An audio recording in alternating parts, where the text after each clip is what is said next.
지난 시간에 우리가 4절까지 했죠. 근데 그 4절이 제가 제일 요한복음을 사랑하는 이유가 되는 절이라고 그랬어요. 그래서 그걸 다시 한번 써놓고 한번 다시 반복해 보겠습니다. In him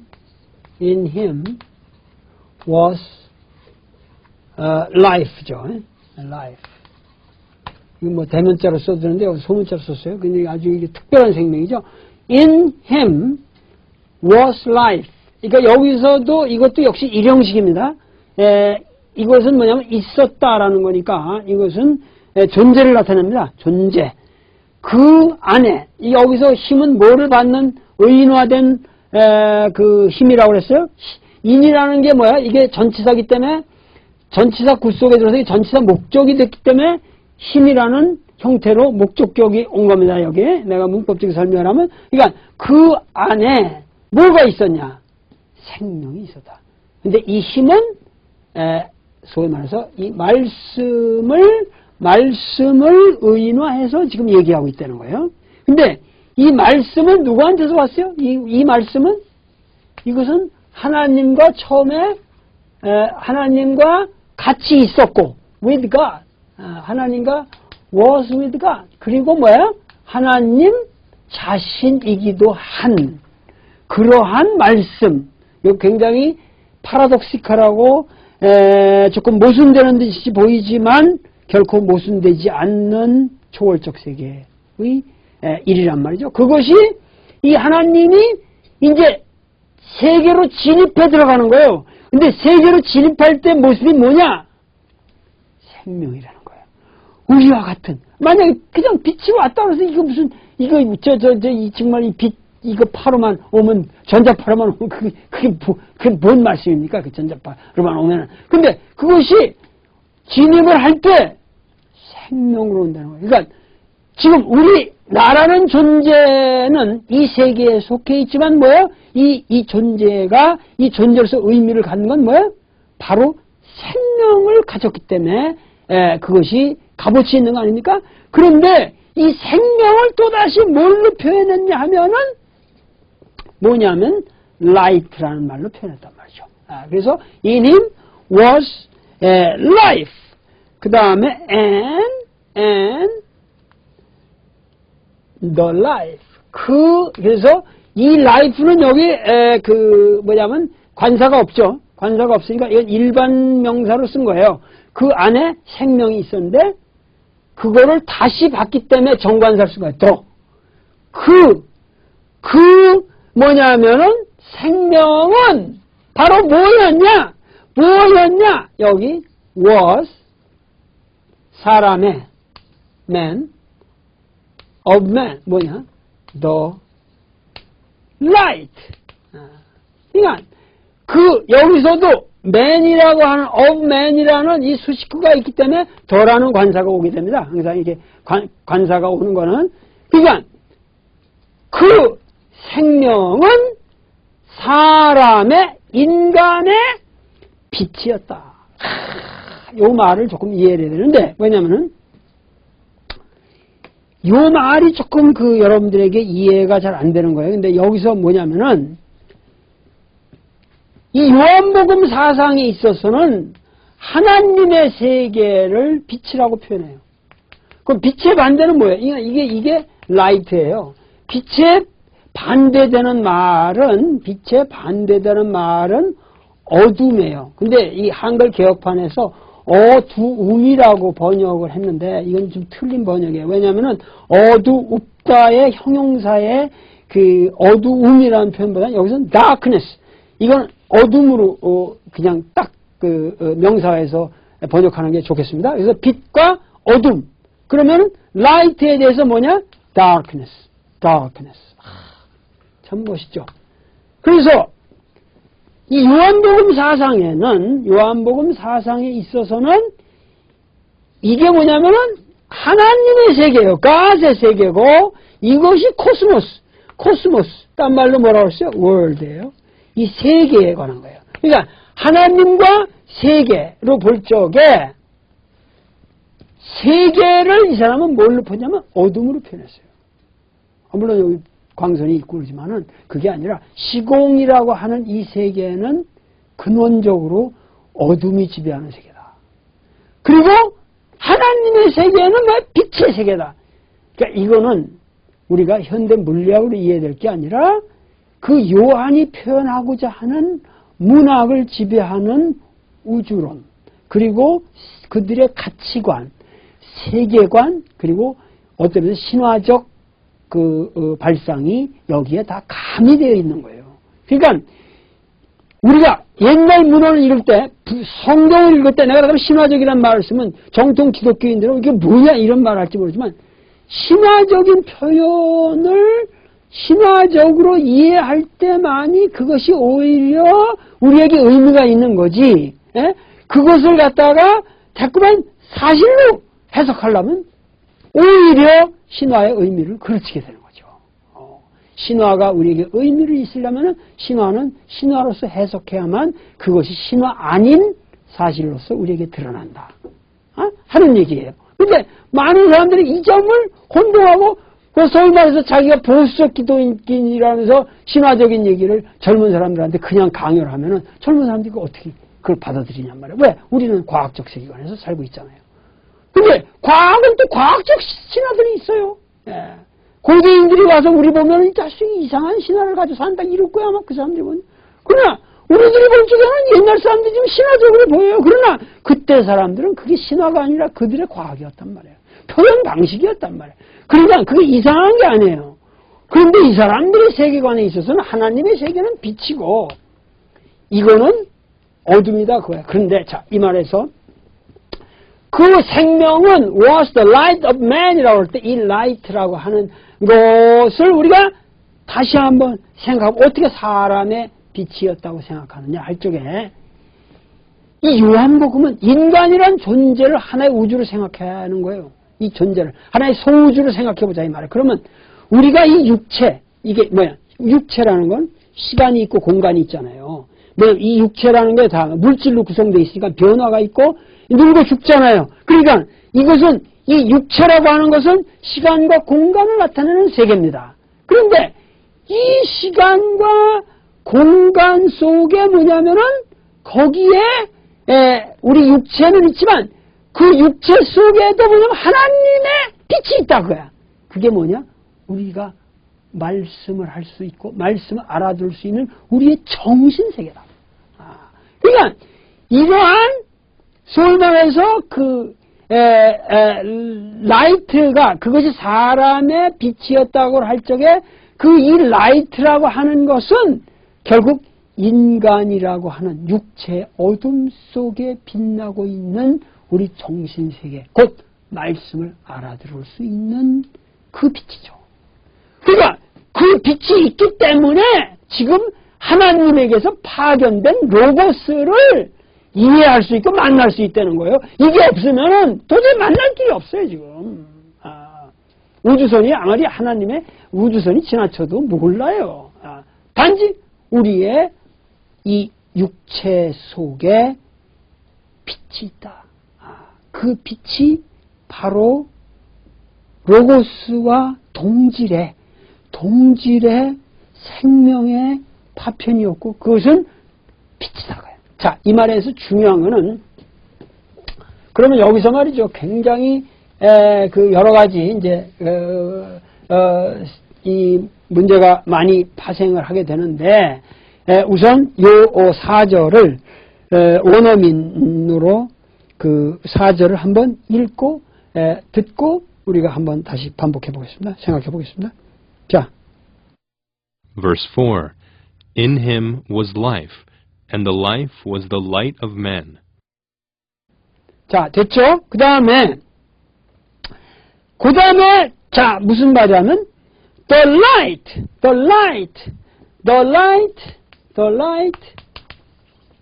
R-I-G-H-T,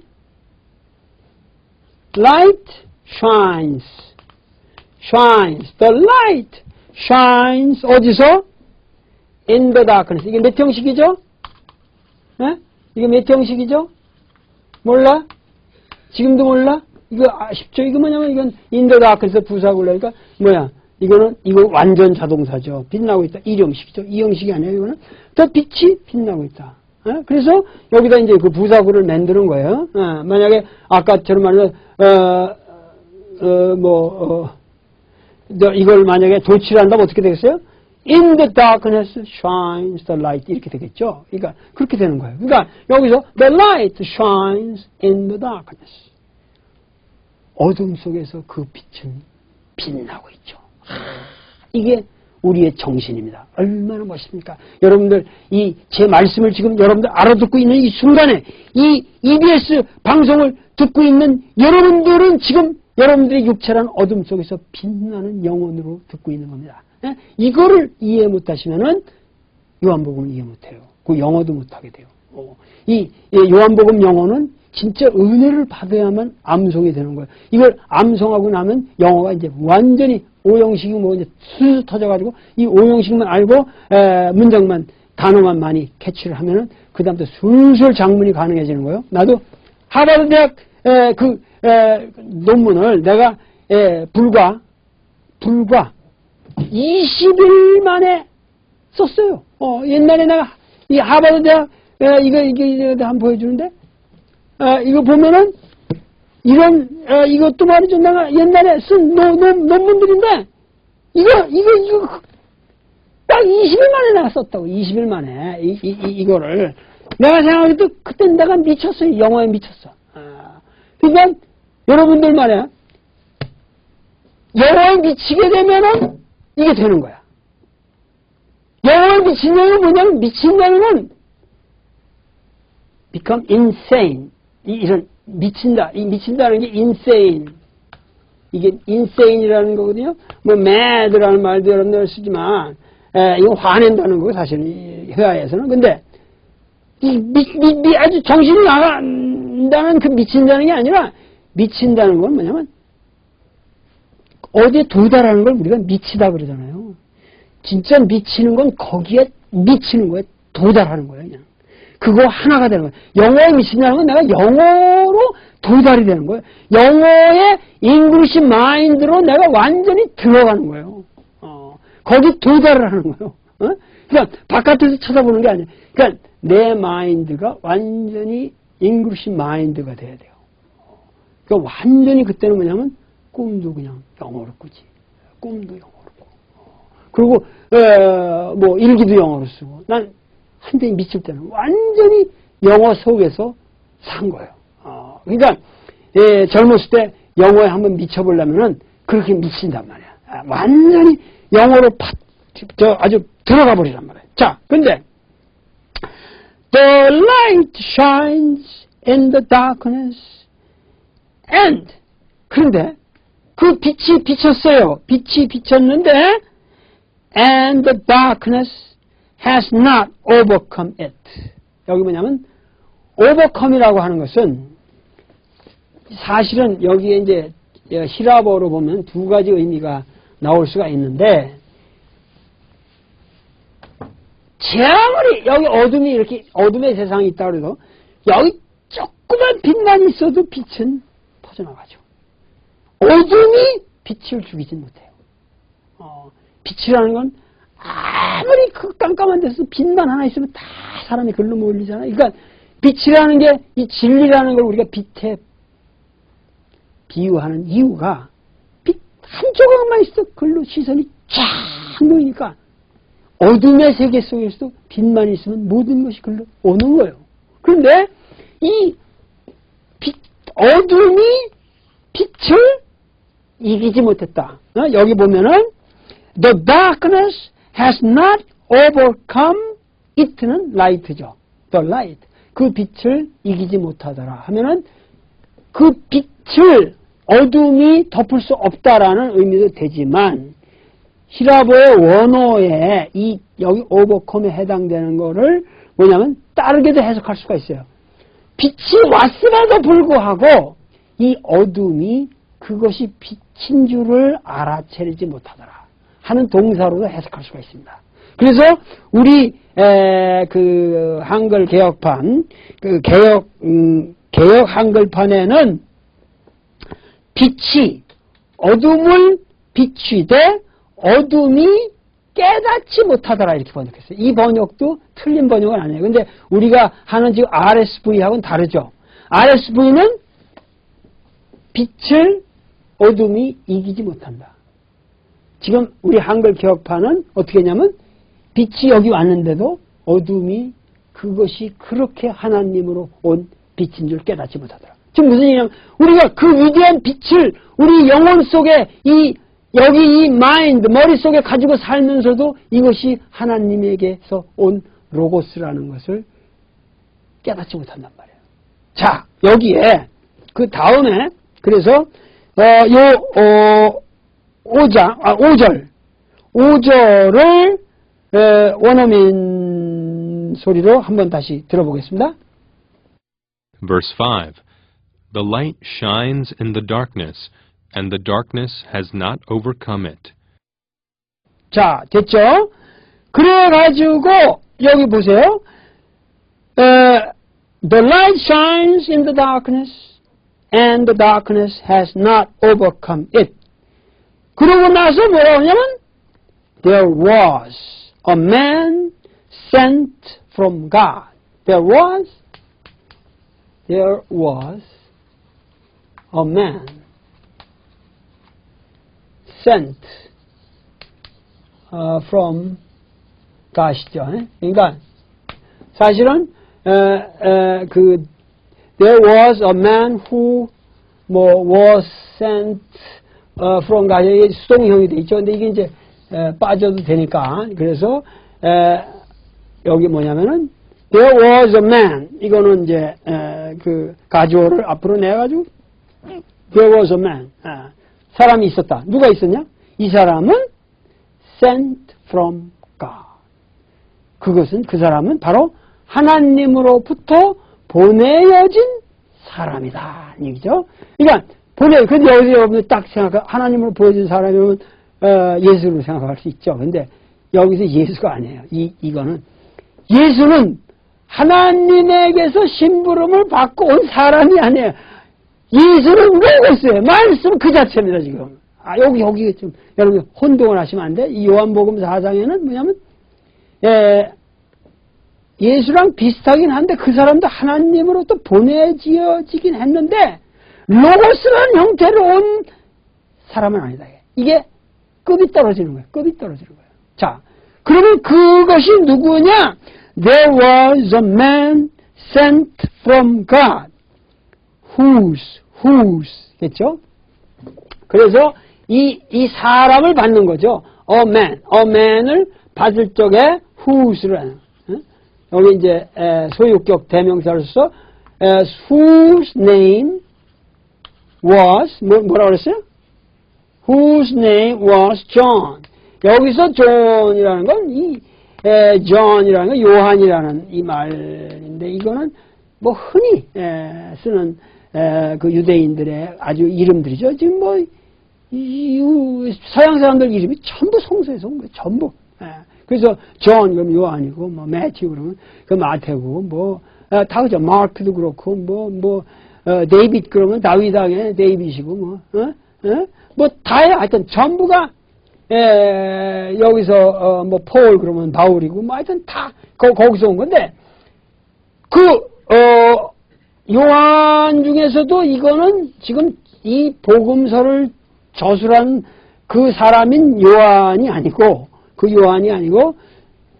세례 요한이기 때문에 John the Baptist라고 우리가 보통 합니다. John the Baptist. John the Baptist. 그러니까 여기 Baptist라 우리가 이제 Baptist가 세례를 주는 사람이고 세례라는 걸 뭐라고 그러냐면 baptism이라고 합니다. baptism. 이거 baptism. 이거 단어를 외우세요. 그래서 그 사람의 이름이 지금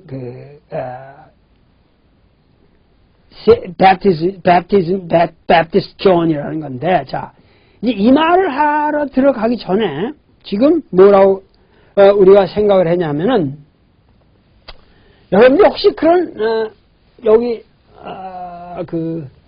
너무 진도가 좀 빨리 나가는 편인데, 빨리 합시다. 근데, 우리가, 여러분들 혹시 거지 왕자라는, 그 작품을 아십니까? 거지 왕자라는 작품이 있는데, 그게 마크 트웨인이 만든 동화예요. 마크 트웨인이 만든 동화인데, The Prince and the Beggar가 아니고, Pauper라고 했어요. 그 거지라는 걸 이런 단어로 썼어요. The Prince and the Pauper. 그래서 이게 1881년작인데 물론 영국의 과거 역사를 이렇게 뭐 헨리 때든가 하여튼 나 참 기억이 잘 안 나는데 하여튼 그 옛날 역사를 이렇게 빗대 가지고 만든 동화죠. 근데 그 왕자가 어떻게 됐어요? 지나가다가 똑같이 생긴 거지를 발견한 거 아니에요? 그래가지고 이 사람이 이제 재미로, 야, 너 나하고 한번 옷을 바꿔보자. 그 옷을 딱 바꿨잖아요. 그 하나는 얼굴이 똑같게 생겼고, 목소리도 똑같고, 다 똑같아. 그래가지고 딱 바꾸니까, 이 사람은 그 순간에 거지가 돼버린 거지. 그 순간에 거지가 했던 사람이 왕자가 됐고, 이제 거기서 벌어지는 거를 가지고 온갖 아이러니 궁정 생활의 모든 모순과 그런 추함과 이런 걸 폭로하는 그러면서 그런 의식이 들어간 하나의 마크 트웨인의 재미난 작품인데, 자, 보세요. 여기가 시간 공간의 세계가 있다. 이렇게. 이걸 코스모스라고 그런다면은, 예수는 여기서 하나님과 같이 계셨고 하나님이셨고 하는 그 로고스가 일로 들어옵니다. 일로 들어올 적에는 거지왕자 꼴은 똑같이 나오는 거예요. 그러니까 거지왕자로 되는 순간에 난 거지왕자가 됐지만 내가 정말 거지가 아니고 나 진짜 왕이다. 내가 왕자다 하는 거 얘기해봐요. 미친 자식이, 바보지, 새끼. 거기서 헛소리 하는. 아무리 해봐! 내가, 와! 네가 무슨 왕자야? 네가 거지 아니야? 그러니까, 무슨 얘기야? 아무리 말을 해도 못 알아듣는다는 얘기야. 나 이런 답답할 일이 있냐? 근데, 자, 무슨 얘기냐면, 예수는 로고스 그 자체라고요. 말씀 그 자체지만, 이 말씀이 이 세계로 들어올 때는 뭐냐? 인간을 구원하러 들어오는 거기 때문에. 왜 구원해? 인간 속에 하나님의 로고스의 파편이 정신으로 있다는 거예요. 이걸 다시 해방시켜서 하나님의 세계로 다시 데려가야겠다는 사명이 있는 거예요. 이걸 구원이라고 말하는 거거든. 구원. 그러니까 이 기독교에는 salvation. 이 salvation이라는 개념이 있어요. 구원을 한다는 개념이 있는데 그렇게 되면은 여기에 있는 인간의 그 로고스를 이 코스모스로부터 해방시켜 다시 돌아가는데 그렇게 되려면은 예수 자신이 인간의 거지왕자가 거지의 옷으로 바꿔 입었듯이 로고스 그 자체를 와서는 모르니까 인간의 육신의 모습으로 나타나게 된다는 거예요. 인간의 옷을 입게 된다는 거예요. 그러니까 로고스는 어디까지나 뭐냐면 인간의 모습으로 오게 되는 거죠. 그러니까 그러면 주변에 있는 사람들한테 나는 로고스야. 그러면 자식아 미친 소리. 네가 무슨 왕자야. 네가 무슨 하나님이야. 이렇게 되는 거 아니에요. 나는 로고스다. 나는 하나님이다. 나는 하나님과 같이 있다. 나는 원래 너희들과 같은 사람이 아니다. 나는 저 궁정에서 온 사람이고 너희들 이 소굴에 있는 사람이 아니다. 라고 아무리 얘기해봐야 통하냔 말이야. 안 통하게 되니까 예수는 핍박을 받게 됩니다. 그 어둠의 세계 속에서 인간의 육신. 그러니까 그걸 뭐냐면 예수가 로고스는 말씀이고 생명이고 빛 그 자체인데 이것이 뭐냐면 인간의 몸에 옷을 입는다. 그래서 그거를 뭐냐면 원래 육신이라는 걸 카날이라고 해요. 그래서 이걸 뭐라면 육신을 입는다 해서 이거를 뭐냐면 이제 우리는 육화라고 하기도 하고 그 성육이라는 뭐 표현도 쓰고 그렇지 않으면은 뭐 하여튼 하여튼 이 인간화되는 과정을 말하는데 이걸 incarnation이라고 부릅니다. 영어로 incarnation. 그래서 이게 신학 용어예요. incarnate. 하나의 그 화신이 된다 그러잖아요. 우리가 보통 무슨 화신이 된다 그러는데 몸으로 화한다 그런 얘기거든요. 이걸 화한다는 게 인이에요. 인카나 이게 몸이라는 거예요. 그래서 화신, 성육, 육화 이거 다 같은 말인데 그렇게 해서 인카네이트 됐다. 그래서 로고스가 인간으로 인카네이트 돼서 들어오면서 인간 속에 섞인 거예요. 어디서? 바로 갈릴리의 나자렛에서 난 어떤 목수의 아들로서 평범한 인간처럼 보이기 시작하는 거예요. 그리고 그 사람이 그 목수였을지도 모르고 뭐 농사질도 했을지도 그건 전혀 문제가 되지 않아요. 왜냐하면 요한복음의 세계에 있어서는 예수는 인간의 인카네이트된 인간의 모습을 하고 있지만 그 자체가 어디까지나 우리 인간과는 족보도 다르고 차원도 다른 저 하나님의 말씀으로서 온 사람이기 때문에. 그런데 이 사람을 직접 내보내면 이 무지막지한 놈들이 알아들을 수도 없고 너무 갑자기 하니까 징검다리가 하나 필요하다고요. 왜? 이 사람이 보통 사람과 다른, 그러니까 거지왕자를 고생은 어차피 하게 돼 있는데 거지왕자가 혼자 오는 게 아니라 그때 거지로 같이 옆에 시종이 있는 놈인데 그 사람은 그 거지가 왕자가 그러니까 거지가 진짜 거지가 아니고 왕자라는 걸 아는 놈이 하나 있는 거예요. 그 놈이 그냥 니들 이 사람 그렇게 핍박하고 함부로 다루지 말라. 이 사람 진짜 저 궁전에 있었던 사람이다. 그거를 증언한다. 테스티모니라고 그래요. 영어. 테스티모니. 우리가 법정에서 증언한다 그런 말을 이거는 원래 테스티모니. 증언한다. 그래서 세례 요한은 그 뭐냐면 예수가 로고스라는 것을 증언하는 목적으로 하나님에 의해서 sent by God, 하나님에 의해서 보내어진 사람이라는 거야. A man sent from God. 근데 그의 이름은 뭐냐? Whose name was John the Baptist. 그 베프티스트였다.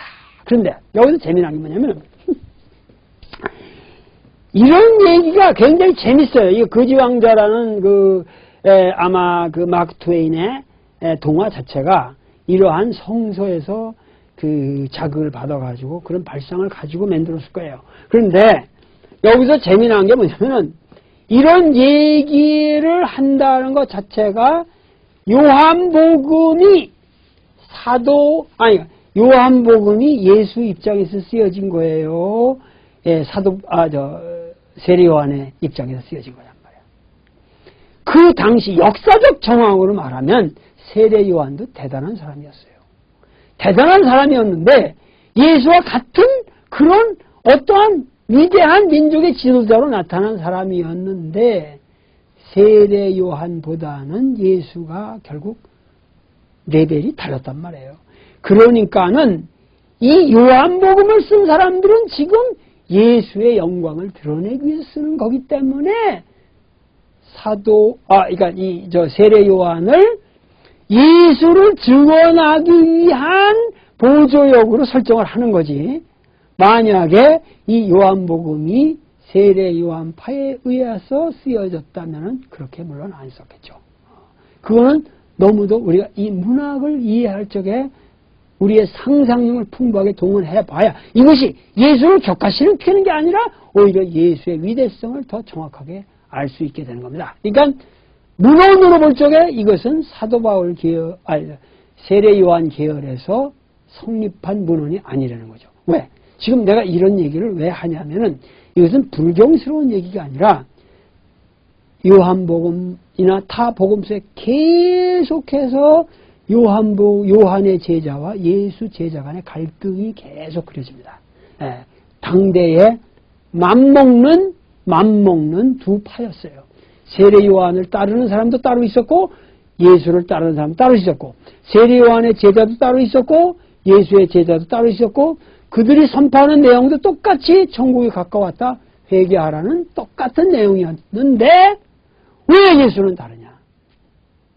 결국 세례 요한은 결국 그 헤롯에 의해서 헤롯 안티파스에 의해서 결국 그 모가지가 잘려가지고 그 유명한 그 살로메의 춤에 의해서 모가지가 잘려지지 않습니까? 그래서 그 뒤에 인류 역사를 통해서 위대한 그 문학 작품이라든가 예술 작품들이 그 세례 요한의 죽음을 가지고 쓰여졌지만 이 세례 요한과는 다른 어떠한 근원적으로 다른 이 생명의 새로운 패러다임을 예수가 제기했기 때문에 결국 세례 요한을 능가하는 어떠한 팔레스타인의 정신세계를 장악했고 그것이 팔레스타인에서 머문 것이 아니라 전 세계로 퍼져나갔기 때문에 오늘 세례 요한은 이러한 모습으로 그려지고 있는 거죠. 그러나 사실은 세례 요한은 당대에도 예수 못지않게 위대한 대접을 받는 그러한 민중의 지도자였다는 것만을 여러분들이 기억해 주시면은 보다 우리가 이 성서 문헌을 더 포괄적으로 이해할 수 있을 겁니다. 자, 마지막 그 6절을 원어민로 한번 들어보겠습니다. 자. Verse 6. There was a man sent from God whose name was John.